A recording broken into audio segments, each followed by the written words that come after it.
right, one of the resources that you're going to use the most in Schoology is adding a page. So let's go ahead and let's look at how we can add a page.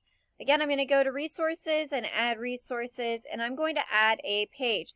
Now, the advantage of adding a page will allow you to put content into one specific area that your student will then be able to manipulate and move through. So for a page, I may want to put in my slides that I'm going to go over that day, or I may want to put in just some extra tidbit information that I want them to know about, or it could be a place that I can store all kinds of links. A page will allow you to do whatever. It's like really a blank slate of where you can push information out to students. So for today's practice for pages, let's say I want to do today's slides. Okay, and I'm going to give my kids a little bit of background information of maybe I want to spice things up, and I'm going to upload an image of, hey, you know, you guys really need to be looking at this specific area. So let's go ahead and get some emojis in here. Let's say I want to know their thoughts. Okay. So I'm going to go ahead and manipulate this a little bit, make my picture a little bit smaller so that it's not quite so big. Okay. And I'm going to insert some slides. So let's go ahead and left align this. And let's bold. Let's change the text color. Review today's slides. And move on to notes.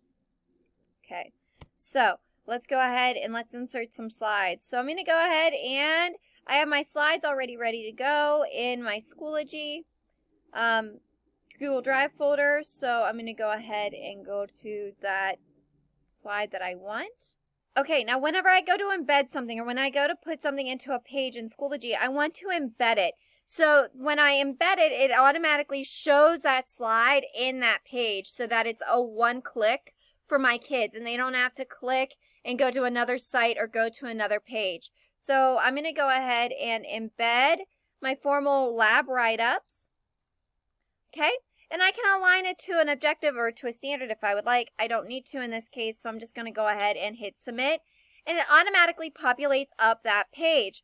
And when I click on that page for the day, it will automatically show my slides. So this is how I'm planning on doing my presentations in for Schoology whenever we have to do any online learning for school.